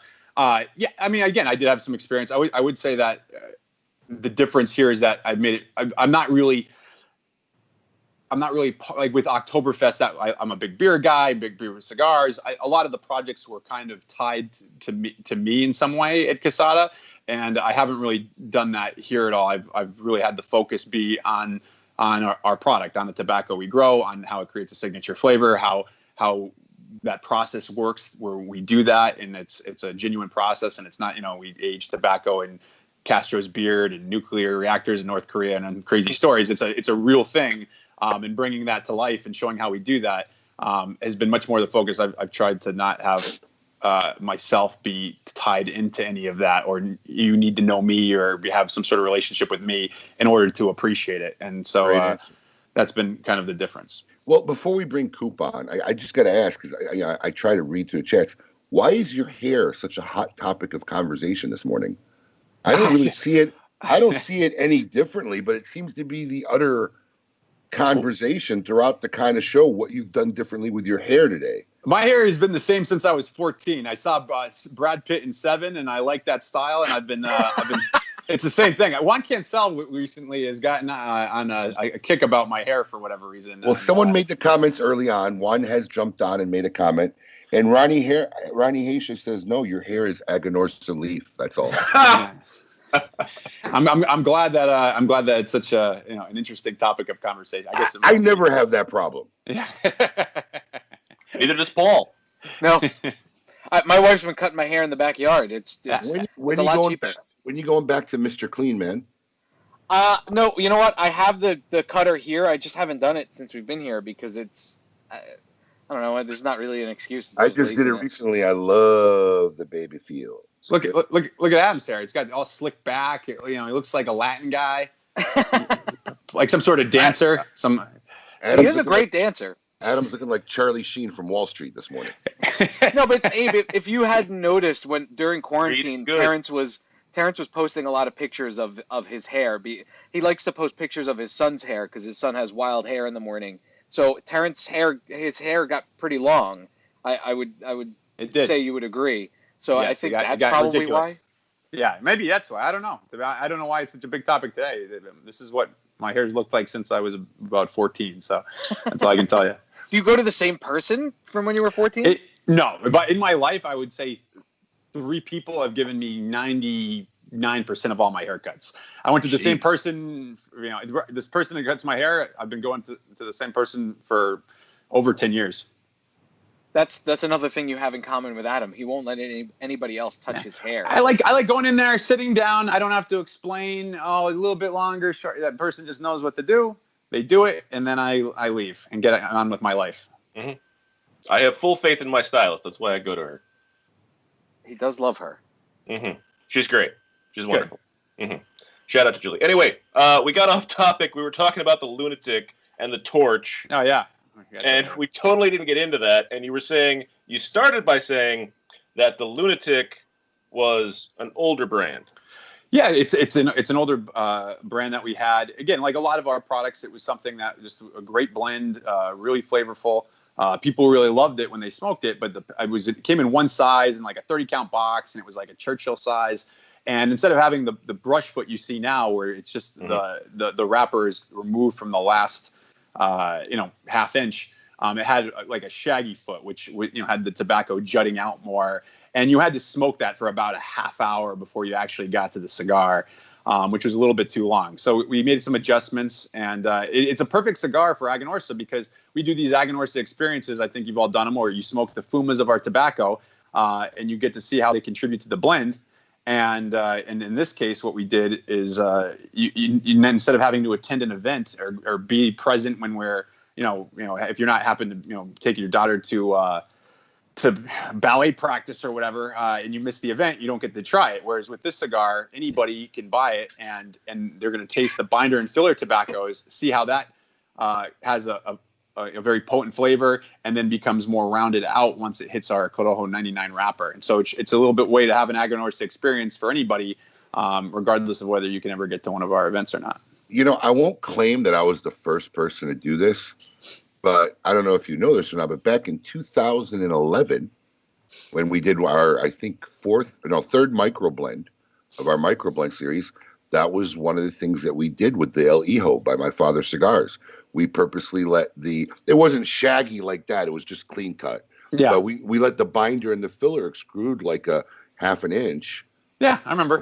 From where the wrapper started, just for that same reasoning. So, It was a great cigar, too. It was a great cigar. It is. It's still a great cigar. Yep. So, yeah, I always thought that was a very interesting idea, and I think there's actually a couple companies that have done it over the time too. So it's I can't tell you if I was the first to do it or where that idea came from at the time, but that's as far back as I can remember it going. El Hijo is what, 2012? 11, because it was one of our first 4. Our first one was 2010. No, it was wait. December 2010 was the Anarchy. December 10, 2010 was the Anarchy, and that was the first of the 4 series because our anniversary, our 15th, was really the 11, and that's when the other 2 came out. I think it was Padron, My Father, and then Fuente were the first 4. I'm pretty sure it was 2012, wasn't it? It was 2012, the El Hijo? No? I remember you gave me one. I almost positive it was 2012. Well, you know what? We can easily find out. Coop knows. He knows. Well, he's got a whole library to research behind him. It's 2011. Boom. Wow, Adam was wrong. It made the 2011 Coop. I was wrong. I think I was wrong. I think somebody owes me a signed dollar bill. Well, there was no betting going on. Yeah, there wasn't. There There wasn't. I should have. Yeah. I should have. I wouldn't have done it. You're smart. Wait, do you have any Terence signed dollar bills, Abe? Nope. No. I'm not wrong too often. No. Anyway, if you might be, you won't bet. Yeah, right. Exactly. Anyway, now joining us from his study in the hills of North Carolina, Mr. William Cooper. Koopaloop, what's happening, buddy? Hey, good morning, everybody. Welcome back. Coop. Yeah. Hey, Terence. How you doing, buddy? So, Coop, back in the study we see. How's things going? They're going well. I've been it's kind of getting a little crazy here in North Carolina again. Yep. Which is not a good sign. My son actually had to get tested for COVID. Oh. We're back on. Did he? Well, he was exposed to it at his job. But he has no symptoms. But we don't have the final result back, so that stinks. Yeah. We always find our way back to COVID. Yep. That's a heck of a library you got there. This is the library. Yeah, this is the library, Terence. Wow. Lots of great reading material. The parlor is right across the hall, by the way. Yeah, I can't. He's trying to downplay the size of his house now when he comes on. Yeah, he's got a mansion. I'm telling you, the Coop Mansion. It's like Elvis's place. It's like Graceland. I only have one place. I'm not like Bellady, who's got like multiple places around the world. But listen, before we get too far, I don't want people to think I'm being egotistical because I've been waving this stack of cash on the camera. These are the signed dollar bills I have won. Abe, you are right. I am wrong. So I'm trying to forewarn Terence Reilly that I'm not part of the collection, though, am I? I'm not part of the collection. We'll get one in here. What's that, Adam? I got one. That he won. I got one. He's got one. Wait, hold on. I want to zoom in on it. Keep it up. How do you ever hear about the times Abe loses these bets? We only hit it times when he wins. No, because it's only happened 3 to 4 times. No, because the other people aren't as egotistical as him, and they don't have to tell everybody every 5 minutes that they won money from people. Because the other people have won. That's why. They don't have a lot to brag about. Yeah, exactly. And when Abe loses, he has to try and find some kind of like technical reason why he didn't really lose, like with the Peter Criss thing with Kiss, when him and I had a little bet that Peter Criss was an employee. Adam, back me up on this. Was he dead wrong? He was wrong. I was not dead wrong. No, you were wrong. Listen to me. Of course, when you lose, you try to find some reason why it's a technical issue. But here's a third party who said you were just dead wrong. Adam will say whatever he has to say to you. Nope, you were No, wrong. he totally won't. He just threw up a dollar bill to embarrass me. So, yeah, no, Adam's not afraid. I'm going to tell you something. If there's one person who's really not afraid, no matter what I say or do, it's just kind of Adam. Because you have to have emotion to have fear. That's true. So let's get back to Coop. Anyway, Coop, what's happening? It's been 2 weeks. A lot's going on. So what do you want to lead off with this week? You want to start with good news or bad news? Let's go with the good news. All right. So good news is the appeals court this week struck down the FDA's warning labels, giving the cigar industry a win. This was very good news. Is that good or is that great news? I think it's great news. That's what I think. I think it was a little underplayed. Yeah. Well, because what happened, there was a little confusion, is that a few months ago, the district court overruled warning labels for premium cigars, right? So that was struck. The appeals court, actually, this was for another ruling that was set a couple of years ago, and that was an original ruling in favor of the FDA. This appeals court overturned it, and now it's for all tobacco products. I think this is a good thing. Anytime you strike something that the FDA was trying to regulate, it's a good thing. Their armor is proven not to be bulletproof. What do you mean by that? That means, like, look, nobody thinks like it's so impossible to actually win anything against the FDA, and they're not bulletproof. They can lose. No, they can. It seems like the warning label thing has been not. They have not been very successful on that. The big court hearing is going to be the end of the month, which is the substantial equivalence, where they're challenging the regulations as a whole. That's going to be a bigger hurdle to overcome for sure. Where I don't look at the industry's chances as being very good on that, but they're going to take a shot at that. But nonetheless, like I said, warning labels are not going to be around, at least for the near future. I mean, the FDA could always come back with a new set of warning labels. What happened is the court ruled saying that the FDA was unable to prove that by putting these things on the warning labels, it was going to detract people from using product. That's really what came down to here. Now, Terence, as a manufacturer, what was your response to this ruling from this week? Or did you guys change what you had already had in place? No, we were happy that it happened. Obviously, again, it was pretty self-explanatory. I mean, right now there's not warning labels, so it's not like anything really changed. It's just that you have the comfort of knowing that there aren't going to be any. Well, let me ask you this: as many other companies have, did you do anything in preparation for it? Companies changed packaging, changed where logos were on boxes. They made a lot of moves. A lot of people made a lot of moves preparing for this. Did you guys? We submitted the plan. You had to submit the warning label plan and how the warning labels would appear and how often they would appear. But we hadn't put any money into actually like realigning boxes or anything like that. Well, so.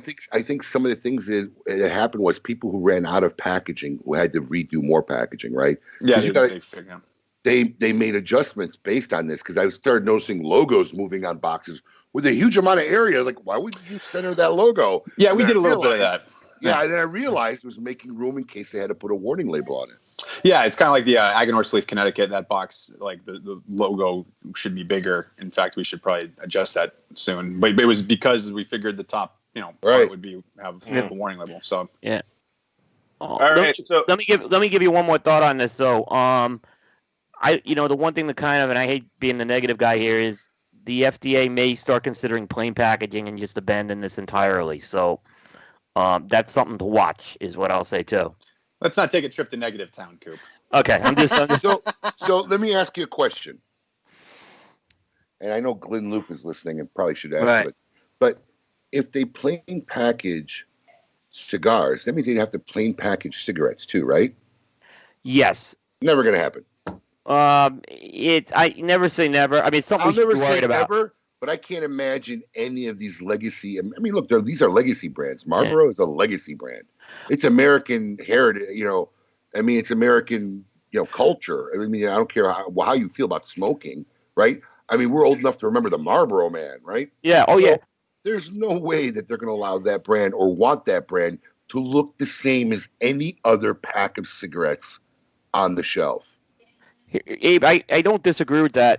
Like I know Australia and Canada have gone down this road already, right? Particularly Canada, but the difference is you have these companies based in the U.S. here, and this is a case where I could see Big Tobacco having a lot more power to fight this off than maybe in Canada. Yep. Yeah. So I don't disagree. This could be the one instance their help is aligned with us and may help us. You never know. This is a strange. Listen, I'm not saying they would consciously work together on it, but let's face it, if they fight the fight, it could benefit us.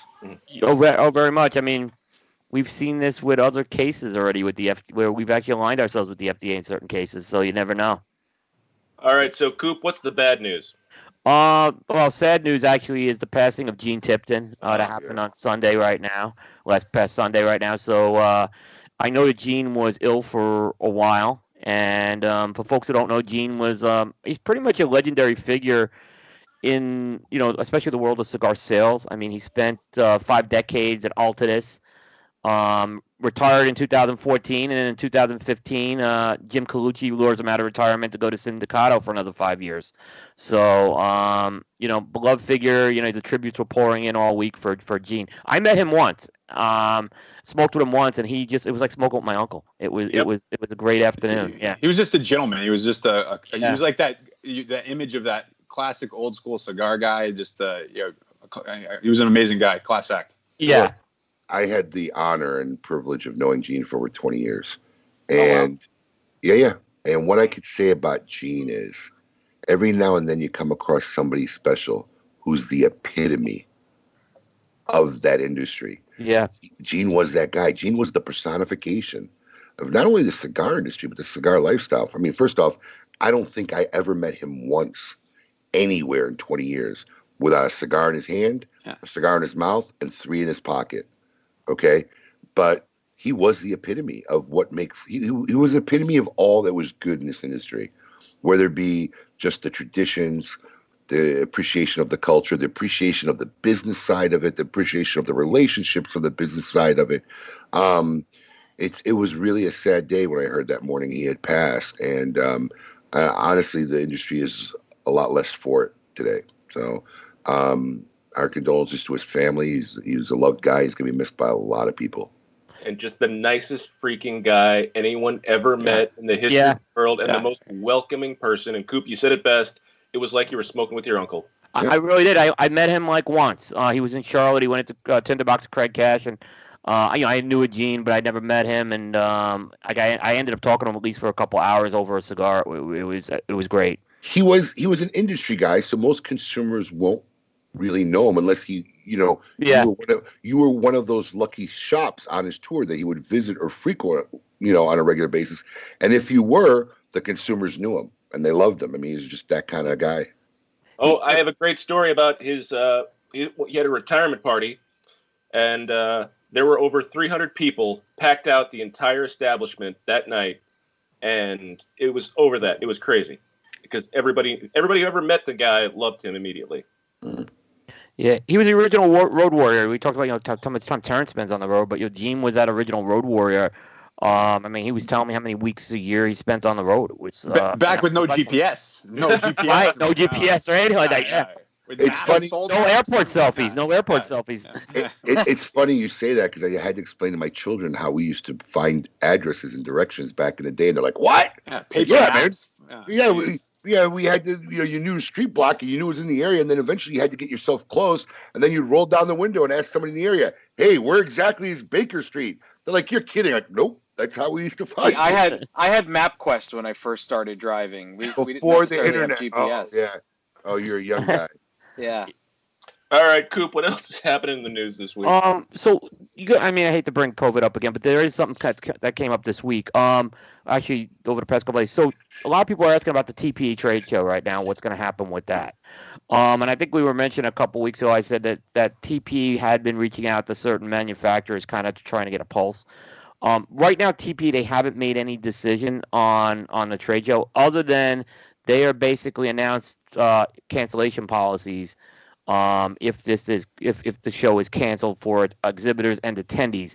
So it's kind of telling us they're thinking about it, obviously, right now. They're not blind to the fact. But right now they have not canceled the show as of yet.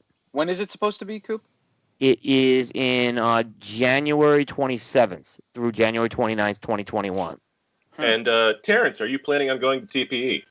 Yeah, we are planning. We have a booth reserved. But again, who knows? I mean, I'm trying to get through today. Before TPE, I think it's going to be important to see what happens, because from what I've heard, that they're still planning the Big Smoke in November, which is interesting because I've talked with some manufacturers, and their response is, look, we'll send you the cigars, but no one from our company will be there. So it'll be interesting to see. Now, does your company partake in the Big Smoke? We have in the past. We haven't in the last year or so, but we have in the past. Yeah. So, I mean, it'd be interesting to see, because that's in November. Because look, for my own reasons, I'm carefully watching, who's doing events and what's going to happen, because we're still, look, forget January, forget November. We're on the cusp of thinking what we're going to do for February, mid-February. Sure. It's a 50-50 chance we may have this. We will. Okay, so listen, anybody who's listening out there who's a great smoke fan, obviously, in my opinion, one of the best events you can go to in the country, we will have a great smoke in 2021. It just depends what we're going to have. Because, how you do it. Yeah, we have a very good, and it's still evolving, contingency plan to do a real virtual event, but unlike anything that anybody has seen even to date, even with the awesome production that the guys from La Polina did with the lockdown. We're talking something way on the next level that will still be somewhat interactive and whatever. But we're working on that as a contingency, because we're not definitive if there'll be an actual physical event in 2021. Yeah, Abe, you mentioned Vegas. I don't know. They're still in technically this phase 2. So until phase 2 is lifted in Vegas, you don't know whether you can have a gathering that large.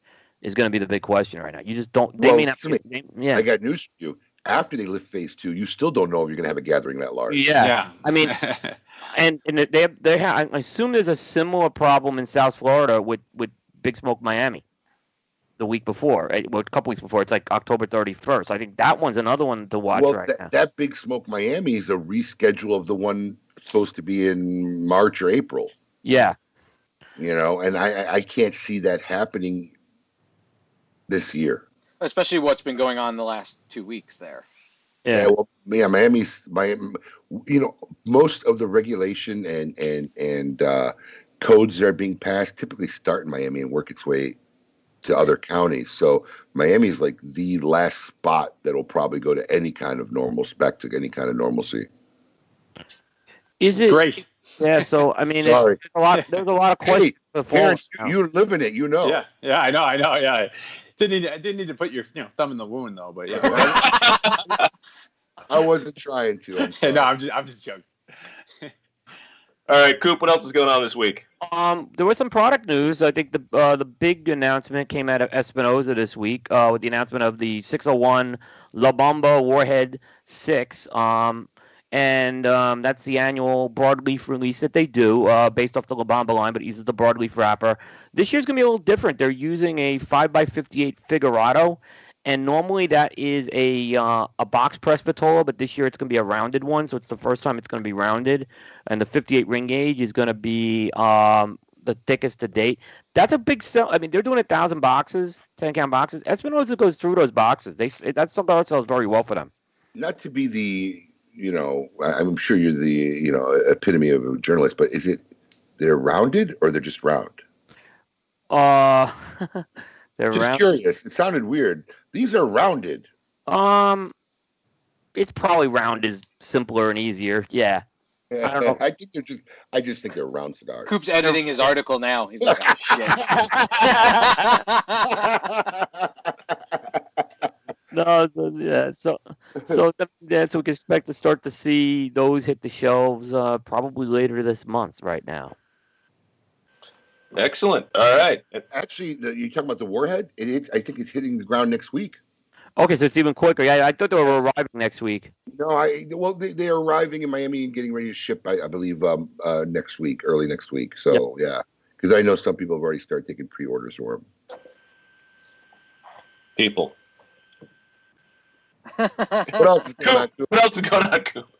Some more product announcements. If you're an Alec Bradley Fine and Rare fan, they're going to have a commemorative limited edition set featuring the 5 blends that have been rotated through the Fine and Rare series over the past 10 years. So they're going to start selling those. The set is going to have 5 cigars of each of the 5 blends right now. It's going to be in a commemorative box, and they'll start taking orders for that on the big traveling roadshow, which is starting next week. I've seen pictures of this. It's I've seen well-refined, looks like packaging. So they're going to have 5 of the 10 different blends they've had?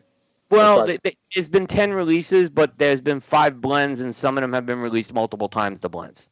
So so is it a 25-count box? It's a 25-count box. And do we have any idea what the retail is in that 25-count box? $600. Wow. That could be the steepest Alec Bradley product in the history of mankind. Yep.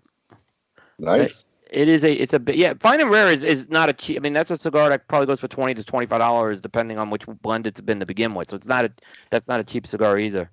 But they've been setting aside for the past 4 or 5 years some of the blends, with the idea. Alan Rubin was doing it with the idea at some point releasing the commemorative set, and there's going to be 500 of these units sold. Wow. Yeah. Interesting. Anything else happening this week, Coop? Another announcement. Onyx, a brand by Altadis USA. They have a new release going to be called the Onyx Bold Nicaragua. And for that brand, Altadis is turning back to AJ Fernandez to blend it again. So they're going to try to revitalize the Onyx brand a bit, which about 10 years ago, the Onyx brand had a lot of legs. It was pretty popular. Yeah, that's true. That's a good point. And once again, they're going back to AJ. They're going back to AJ. Yeah, that's AJ seems to have his footprint on each of the lines right now with Altadis. So I think this is the latest one that he's got his footprint on. I'm not sure which. Henry Clay now is on it. So it's almost all the Altadis lines have an AJ stamp on it in one way or another. So at what point does he become a member of the Grupo de Maestros? Well, I don't know. It's because the group of Maestros is technically Dominican, so I don't know. I don't think technically they'll do that. Maybe they make them an honorary member. I don't know. All right. Anything else going on this week, Coop? Like I said, it was a pretty full week this week. All right. What's happening on cigar-coop.com this week? Got any new reviews this week? Yeah, we got the speaking of Alec Bradley, the Alec Bradley Shamrocks coming up for review. The Asylum 7, which was a cigar released last year at the trade shows, coming up, as well as Don Lino Africa. Wait, is the Shamrock the same thing as the Filthy Hooligan, or are they two different cigars? The different cigars. This one, the Filthy Hooligan's a barber pole. This is one I think it's got like 3 or 4 different wrappers on it. Oh, okay. I wasn't sure if they ended up changing the name because when Alan was on our show last, he did express that somebody had complained about the name. It's Filthy Hooligan. It's funny because it started out originally as Dirty Hooligan, okay, and then there was, I guess, Jonathan, Drew, and Alan talked about it, and Jonathan wasn't too happy with it. Alan changed it to Filthy Hooligan, and now it's technically Filthy Hooligan Shamrock.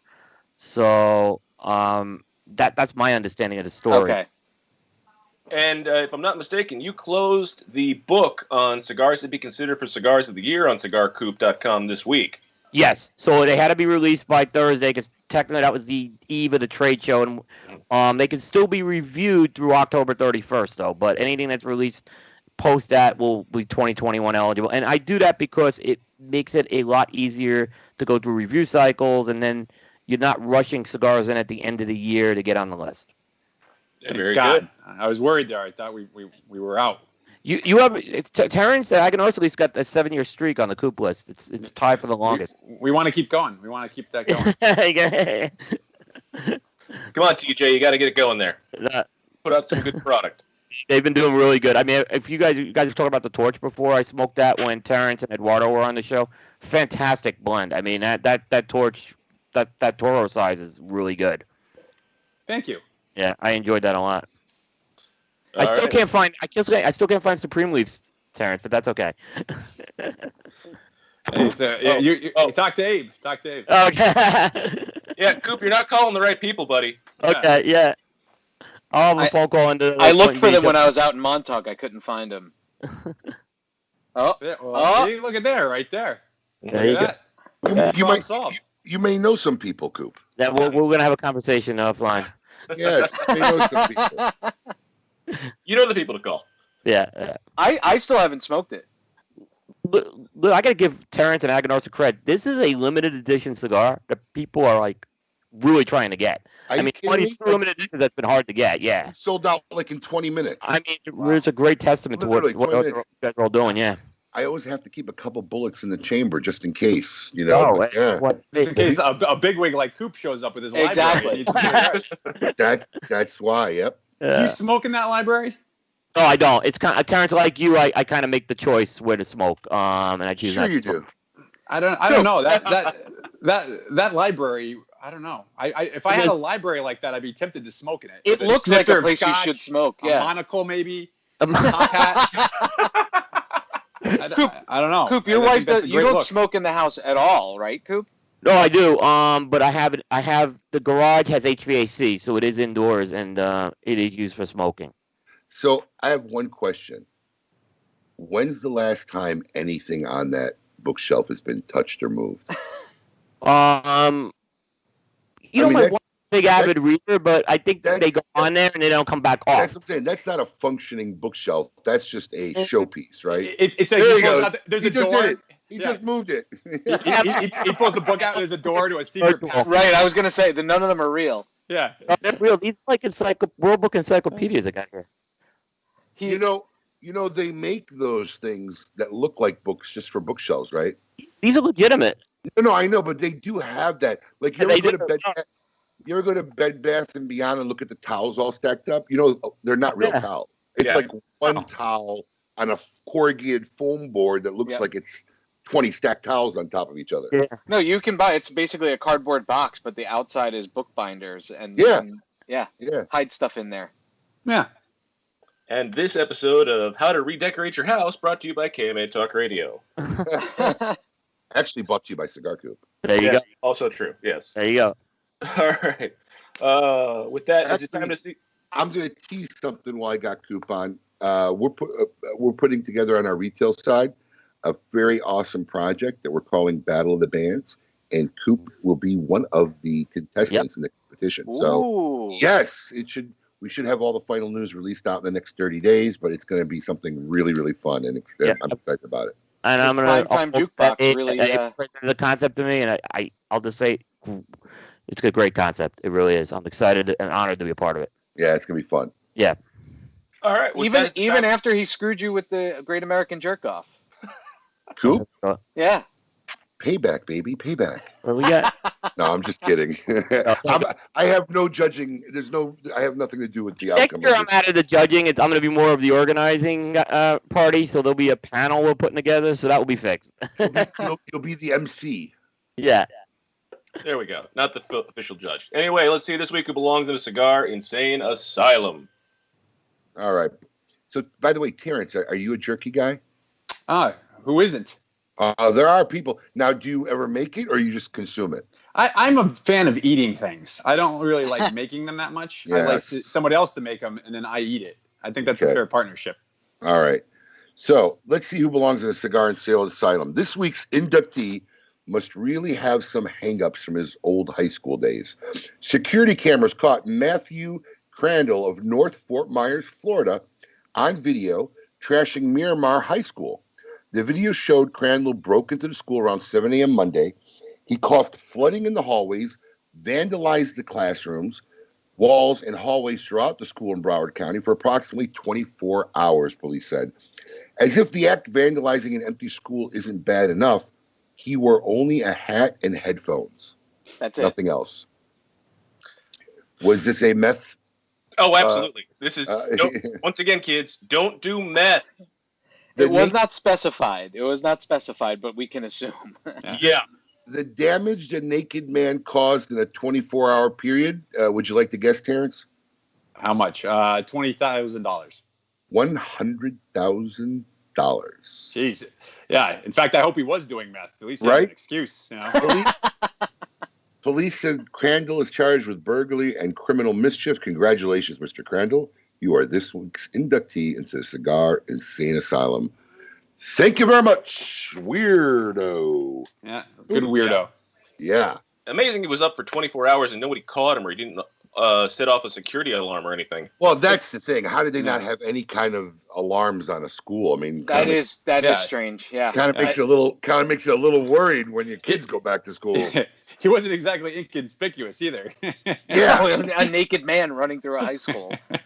For 24 hours. Yep, he was there for 24 hours. So, naked. Am I to assume that this was like a rival high school from when he was younger? I doubt it because they're so far away, Fort Myers and Miramar, right? I can tell you. Ugh. I don't know if any answers to this would really be satisfactory. It's like, oh, no wonder he did it. Well, listen to me. His meth dealer could be in that town. Who knows? Yeah. Good point. Yeah, so, DJ, what do you got going on for the rest of the weekend? Not too much. Just going to try to relax and, get myself in a good place mentally prepare for the week and have a nice cigar here and there. Maybe light up a torch after this. And, that's about it. Nothing special, really. Is it me or maybe on some psychological level because of the way that the days kind of dragged out a little bit in COVID, right? And whatever. But do the days seem like they're going much faster? Oh, yeah. Than normal? Or is it just me? Yeah, and I also don't know what date it is. Like Fred Rui actually posted some joke this week about how he thought it was Wednesday and it was really Tuesday, and that was until I read the joke. I didn't realize I didn't get the joke at first because I thought, well, it is Wednesday, and then it was really Tuesday. I've lost track of how to keep track of a week too. I'm doing that all the time. Is it Friday already? Holy cow! Where'd the rest of the week go? Right. I'm having that same problem. It's like our bearings are off. Yeah, the same thing. I have to constantly check what day of the week it is. Yeah, it's a weird thing. I wonder. We should get a psychologist on next week to explain this phenomenon. Yeah, just have Adam talk about it. Adam can talk about it. I'm just curious because it really is interesting. If we have a psychologist on, that's the last thing I'm going to ask them about. I'm going to put Adam in front of them and be like, "Tell me more." See if we can work some things out. Listen, Paul, we don't want to scare the guy. We start with the icebreaker, and then we throw Adam on him. Yeah. Yeah, you bring Adam out of the gate, the guy's going to disconnect. Yeah. Maybe, probably a good Adam, bet. would you openly share with a psychologist if we brought one on? Nope. I would give him back to matter answers. Would you? Adam wouldn't share with a psychologist in a private. That's room what I was just. That was my next if question. They were the last two people on Earth. It would be like, what about Bob? He'd end up becoming like attached to the guy and just follow him everywhere he goes. Follow him to vacation. I'm on the boat. I'm on the boat. That would be Jeff Groover. Oh yeah, there you go. Jeff did comment that because of your bromance with Adam, that he no longer loves you, that he loves me. Oh yeah, jeez. Promises, good. Yeah, you can only hope. Yeah. Finally, that's all it took. I would have done it a long time ago. Well, Terence, listen, man. I know you're a family guy. We've had afternoons with both our families. Still, one of the most epic KMA pictures I think we've ever had on the radio show is me and Terence on the teeter-totter. If you haven't seen that, if you haven't seen the awesome picture that Terence Reilly and I took on a teeter-totter, you have to scour the KMA Facebook page. Just go on the photos. You'll find it. It's what, 3-4 months old? It's February. It's February. Well, it's February. Oh, yeah, it's in February. So we've narrowed your search results, but find that picture is probably one of the most epic KMA photo. Is it you put up the one with me shooting into space? Is that the one that you put up? No, that was a video someone in my organization made. Okay, yeah, that was a good one. I was talking about the original still. Yeah, the actual real one of the real still we took was brilliant, and it was the good sport. But I know you're a family guy, so honestly, thank you for taking time out of your day and coming on KMA Radio. I know you're at home, so we appreciate it. Paul, who do we got on next week? Klaus Kellner of You're going to be so excited. Oh, thanks, Paul. Thanks, Paul. You're welcome. Yeah, you're welcome. You usually ask me that question. I have it right here. I got it right down. Paul's actually done some work. He's got the next 3 guests lined up already. Wow. Well, you know what? It's easier to get people, but it's harder. It's easier to get people last minute here, but it's harder to book people out right now because they don't know, if in 2 weeks things are going to change. But the people that we have lined up we're going to have a good group of guys coming on. We got a great set of people coming up in the next 3 weeks. It's going to be a phenomenal show, as always. Terence, once again, thanks for being here, buddy. Yeah, thanks for having me. And everyone out there, we have a group, Facebook, Aganorsa Acolytes, Instagram, Facebook, Aganorsa Leaf. Please follow us, stay in touch. Yeah, absolutely. I posted to it when you came on. Yeah, appreciate you guys. And thanks for having me as always. I have a great time. You too, pal. Be good. Always a pleasure. Next week, Klaus Kellner of Davidoff Cigars. So it's his first time, yeah? Yeah. It's his first time on the show. Yeah. First time, right? He's a big up-and-comer in the cigar world. Doing a lot of press, doing a lot of stuff. We'll see what happens. Till then, and as always, everybody, keep it lit. We're lit.